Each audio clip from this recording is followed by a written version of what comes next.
Hi,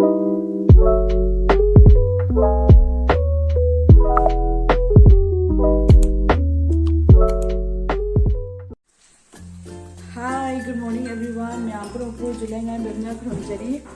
मैं हजिकी हाइदी ngân by से जामना ngandre ai ngarang yam thengna tum ghare ko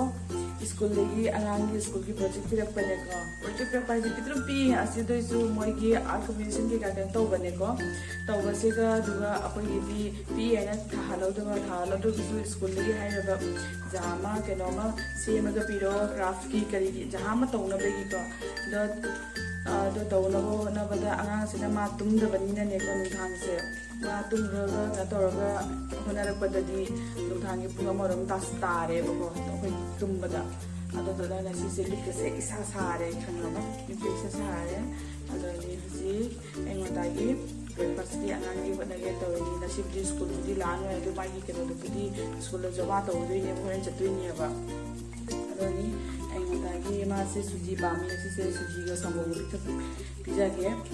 nani me am jeni na si gi to ba gi na si gi daily routine se ko me am da ni je khala ke की daily routine से भी type से आते हैं ये address से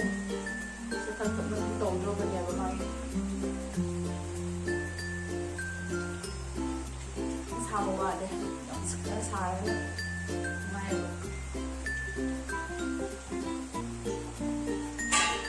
अब आने नों सुजुई जिंदा से नों मैं चूरो को तो नहीं दे बया मैं अब आने नों सुजुई ये ना के ने पूरा मैं मपाना नोंग चूरी से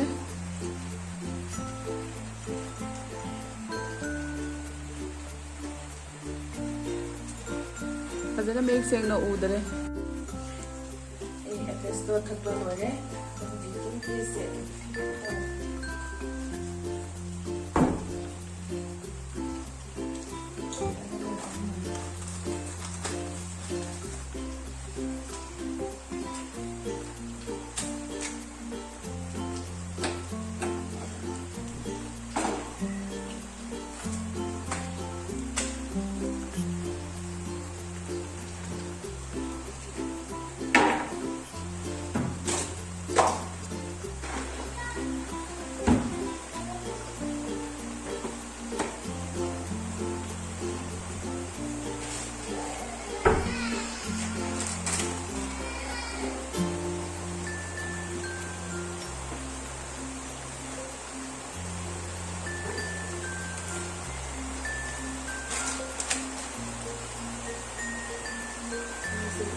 사고 와리에 서방 농 안나 주사래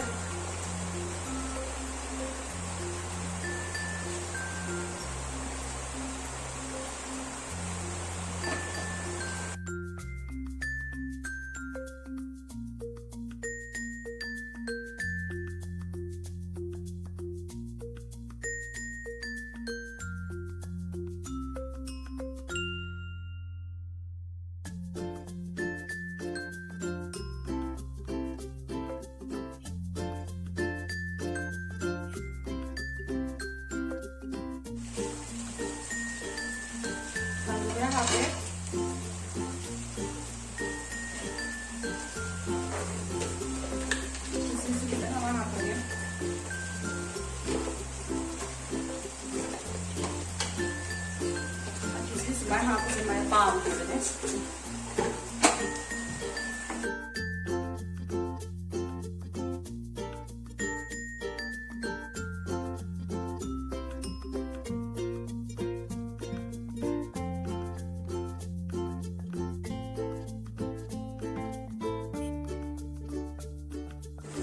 Ini tulis yoga semuanya oile, yoga yoga.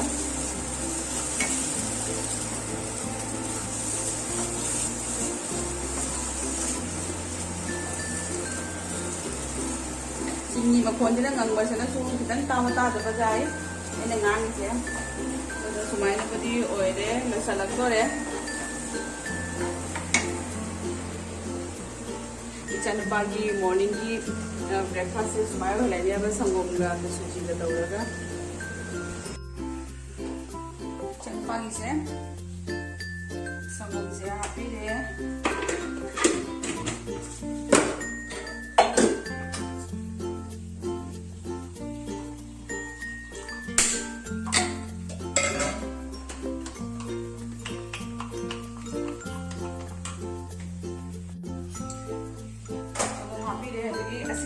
ꯁꯤꯛꯁꯦ ꯑꯁꯤ ꯍꯥꯞꯄꯦꯕꯀꯣ ꯑꯁꯤꯁꯦ ꯌꯥꯝ ꯐꯩ ꯑꯉꯥꯡꯗ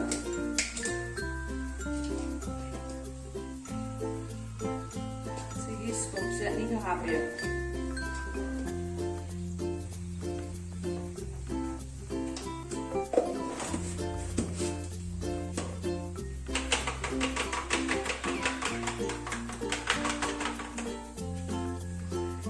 ꯏꯆꯥꯅꯨꯄꯥꯒꯤ ꯃꯣꯔꯅꯤꯡꯒꯤ ꯕ꯭ꯔꯦꯛꯐꯥꯁ ꯁꯤꯗ ꯂꯩꯔꯦ ꯁꯤꯗꯅ ꯁꯪꯒꯣꯝ ꯂꯩꯔꯦ ꯁꯤꯗꯅ ꯃꯥꯒꯤ ꯁꯨꯖꯤꯗꯣ ꯑꯗꯣ ꯍꯧꯖꯤꯛ ꯄꯤꯖꯔꯒꯦ ꯃꯌꯥꯝ ꯄꯥꯝꯃꯦ ꯑꯗꯣ ꯃꯌꯥꯝ ꯑꯉꯥꯡꯁꯦ ꯄꯤꯖꯔꯒꯦꯀꯣ ꯑꯗꯣ ꯂꯣꯏꯔꯒ ꯑꯃꯨꯛ ꯊꯤꯟꯅꯁꯤ ꯑꯩꯅ ꯉꯔꯥꯡ ꯃꯥꯒꯤ ꯁ꯭ꯀꯨꯜꯒꯤ ꯄ꯭ꯔꯣꯖꯦꯛ ꯇꯧꯕꯗꯣ ꯑꯗꯣ ꯎꯠꯂꯛꯀꯦ ꯍꯩꯕ ꯍꯩꯇꯕ ꯇꯧꯏ ꯅꯨꯡꯗꯥꯡꯗ ꯎꯏꯅ ꯇꯨꯝꯅ ꯑꯩꯁꯦ ꯈꯪꯉꯕ ꯑꯗꯨꯅꯤ ꯑꯩ ꯑꯉꯥꯡꯁꯦ ꯄꯤꯖ ꯂꯣꯏꯔꯒ ꯑꯗꯨꯗ ꯎꯠꯂꯛꯀꯦꯀꯣ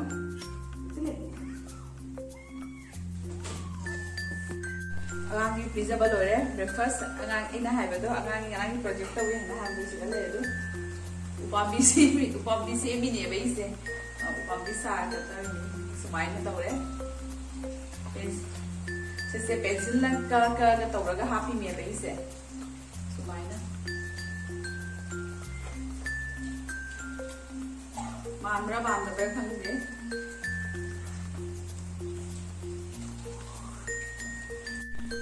ꯑꯩ ꯍꯧꯖꯤꯛ ꯁꯤꯒ ꯍꯋꯥꯏ ꯊꯥꯡꯒꯠꯂꯦ ꯁꯤꯒꯅ ꯀꯩꯅꯣ ꯇꯧꯔꯒꯦ ꯑꯉꯧꯕ ꯉꯧꯔꯒꯦ ꯁꯥꯔꯦ ꯂꯩꯔꯦ ꯆꯅꯥꯒ ꯀꯣꯕꯤꯒ ꯑꯃ ꯉꯧꯔꯒꯦ ꯑꯗꯨꯗꯒꯤꯗꯤ ꯀꯥꯔꯣꯠ ꯑꯈꯥꯕꯤ ꯑꯃ ꯇꯧꯔꯒꯦ ꯑꯗꯨꯗꯒꯤ ꯀꯔꯤ ꯏꯁ ꯇꯧꯒꯦ ꯈꯥꯡ ꯁꯥꯔꯦ ꯑꯗꯨꯗꯤ ꯃꯦꯒꯤ ꯀꯥꯁꯃꯔ ꯍꯥꯞꯆꯜꯂꯒꯦ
ꯃꯌꯥꯝ ꯑꯁꯦ ꯂꯣꯏꯔꯒ ꯑꯃꯨꯛ ꯑꯩꯈꯣꯏꯁꯦ ꯁ꯭ꯀꯨꯜ ꯆꯠꯇꯣꯏꯅꯦꯕꯀꯣ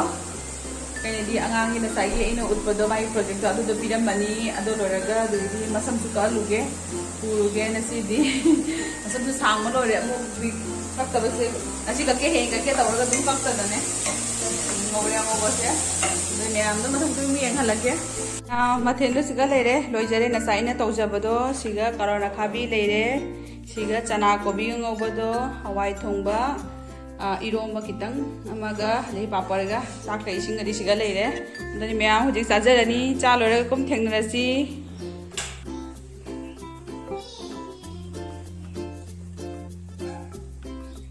ꯃꯌꯥꯝ ꯑꯩ ꯍꯧꯖꯤꯛ ꯊꯣꯛꯇꯣꯔꯦ ꯔꯦꯗꯤ ꯑꯣꯏꯔꯦ ꯀꯩꯅꯣꯗꯤ ꯑꯉꯥꯡꯒꯤ ꯁ꯭ꯀꯨꯜꯗꯅꯦ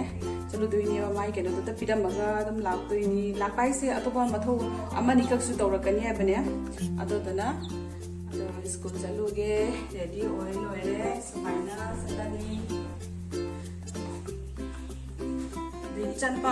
इचनपावदी पुसलरोय हाइदि मपाग मोइनि गाइड दे होरनि बा इने जंगा माइ गनो दो पिउरनि बा दे टोपलानि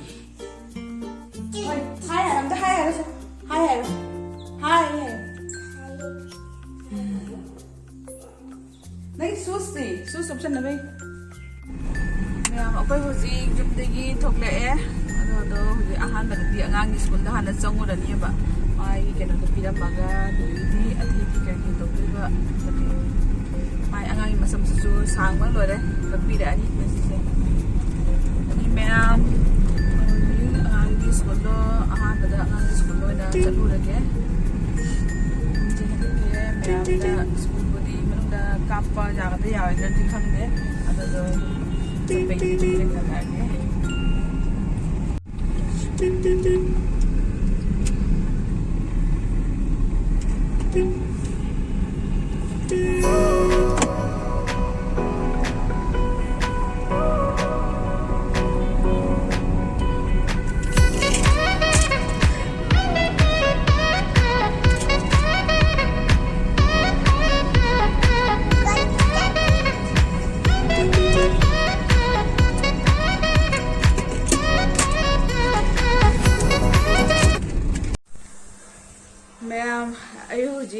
ꯀꯩ ꯇꯧꯔꯦ ꯀꯔꯤ ꯍꯥꯏ ꯌꯨꯝꯗ ꯍꯥꯏꯗꯤ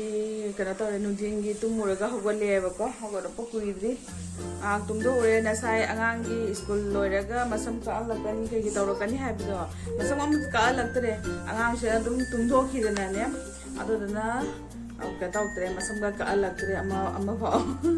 ꯑꯗꯨꯅꯤ ꯃꯥ ꯑꯗꯨꯝ ꯇꯨꯝꯃꯒ ꯑꯗꯨꯝ ꯂꯥꯛꯑꯦ ꯇꯨꯝꯊꯣꯛꯈ꯭ꯔꯦ ꯍꯥꯏꯕꯀꯣ ꯒꯥꯔꯤ ꯃꯅꯨꯡꯗ ꯑꯗꯨꯗꯒꯤꯗꯤ ꯂꯝꯐꯦꯜꯂꯤ ꯃꯁꯝꯁꯦ ꯏꯁꯥꯡ ꯁꯥꯡꯉꯤ ꯑꯗꯣ ꯃꯌꯥꯝ ꯍꯧꯖꯤꯛ ꯅꯨꯡꯊꯤꯟꯒꯤ ꯀꯩꯅꯣ ꯑꯣꯏꯔꯦ ꯅꯨꯡꯊꯤꯟ ꯍꯥꯏꯗꯤ ꯁꯟꯗꯥ ꯑꯣꯏꯔꯦ ꯑꯩ ꯂꯥꯏꯒ ꯊꯥꯅ ꯈꯣꯠꯅ ꯄꯨꯝꯅꯃꯛ ꯂꯣꯏꯔꯦ ꯑꯧ ꯑꯩꯁ ꯇꯨꯝꯃꯣꯏ ꯑꯁ ꯃꯥꯃꯥ ꯏꯆꯥ ꯅꯨꯄꯥꯁꯦ ꯑꯧ ꯑꯩꯁꯨ ꯆꯥꯛꯈꯨꯝ ꯆꯪꯉꯤ ꯏꯆꯥ ꯅꯨꯄꯥꯁꯤꯁꯨ ꯁꯟꯗꯥꯒꯤ ꯀꯩꯅꯣꯝꯃ ꯄꯤꯖꯒꯦ ꯂꯣꯏꯔꯒ ꯑꯩꯁꯨ ꯑꯦꯐ꯭ꯔꯦꯁ ꯑꯝꯇꯪ ꯊꯛꯆꯟꯒꯦ ꯑꯁꯤ ꯂꯣꯏꯔꯒ ꯑꯗꯨꯝ ꯉꯥꯏꯍꯥꯛ ꯂꯩꯔꯒ ꯑꯉꯥꯡꯁꯦ ꯂꯥꯏꯔꯤꯛ ꯄꯥꯍꯟꯅꯕ ꯑꯗꯨꯝ ꯂꯣꯏꯔꯒ ꯑꯗꯨꯗꯒꯤꯗꯤ ꯅꯨꯡꯗꯥꯡꯒꯤ ꯆꯥꯅꯕ ꯊꯛꯅꯕ ꯇꯧꯗꯣꯏꯕ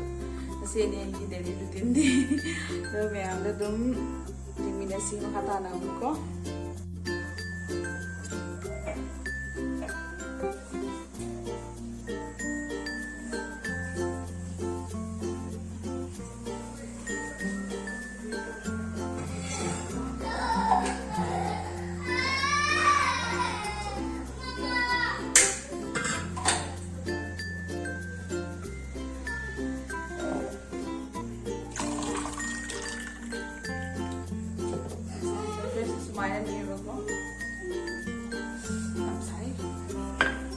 Ganun ba siya?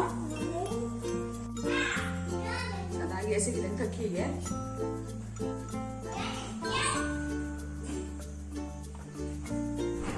Ito ba yung lungay?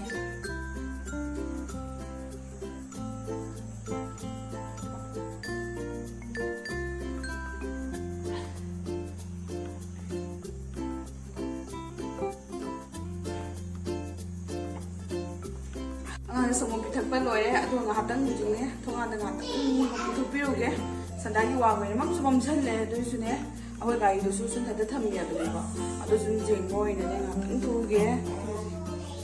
si ya jinga baza bodi tawna loire adu do si kan tore kari yai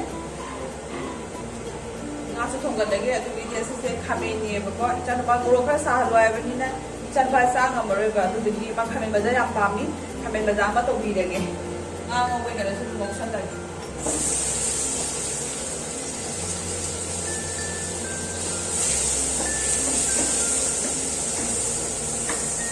khamen baza ga cha ka to la cha ba ni yam na pami ba ni sare pas bon jaire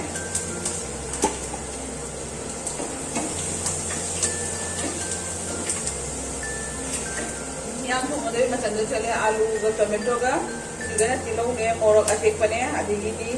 tilau gi managa mapan kha jawe ko ado na sa tau ran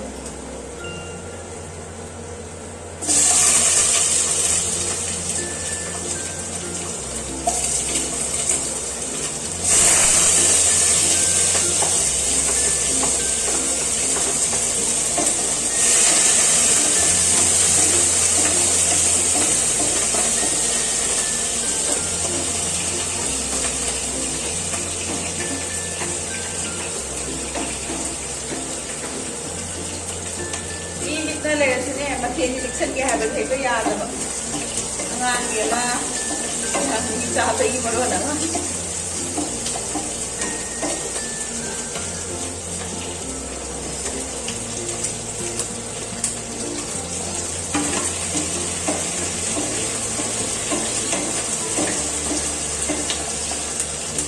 ี่หาอะไรก็ตัวก็ซิงเซ่Ma'am, siga kailan tawo to kaya magtang obro siga dere. Ay, nga isa na pagat kare. Oh. Ato nga morok se khanga ba ma laura ga le, lasigado. Laura ga tobiwa le. Ato ni. Oh. Isa na pasa na. Kasi na tilong manado dia betul sa happy way. Nang tak smile meet you way. Ay no to ga morong nga laga smile to ga laura ga meet to sa hawi ko.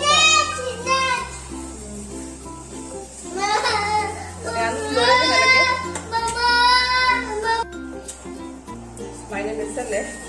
कुछ सुने हाइदी सुमाइ मोरो met पे यादेबा अदना इन met पको जिंगी ऐसे तोंगाना ले या थमे met पको पदा तौना पे या तो तदी मोरो सिनाय हौदना ने कुछ याम सागल ले बेइसे अदो yang ini sudah sore, sore.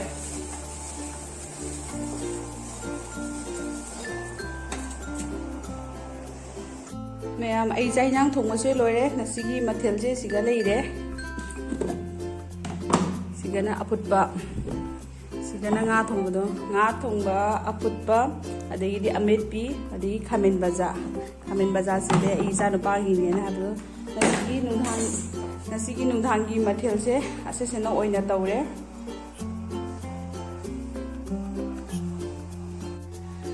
Nasi nungdang gi mathel si ase sena hujiki ina ujar ki bodo ado duna dum loire bako jama tawde nungdang ni na adani nga thuba ma aputba ma adi di khamen baza adi di jok chak mit ba ase sena ba sale adani huji ingang se isak pizerage meam ai video se matang se sumda se lage nasi euptena nungdang bagi tawjaba se nung khara ina ujare e bako ado meam ai sin subu subscribe to view, support to view, मैं आप लोग नुशी भी ना ये blog से ये view नुआई थे अगर comment से तुम हाबी रहो हाबी रहो तो मैं आप ये blog से भी आप नुआई ड्राइवर ने हाइडी हंडक के view से इकाम सुकार दी बको तो मैं आप लोग support to view असली हाइडी नहीं मैं आप की support को तो मैं इवान की जैसे जंग दंग जो रहेगा तो ये होची की हाइडी subscriber से जंग मुका कट लो है बस याद भी बको अदनी मैं आप की support जाओ जगह भी एक कोई सुबह सुबह हाइडी का तो हाइडी जंग न काब से गम दिए बको अदनी मैं आप support to view से नहीं हाइडी नहीं होगा मैं आप की मफम दा अदनी फिर मैं आप वीडियो से मतंग से सुन लो चलेंगे Jadi मैं आपने सीधे चैनल से लाइक सब्सक्राइब शेयर तो वीडियो बाय ऐसे हाई चलेगी तुमसे लगे बाय बाय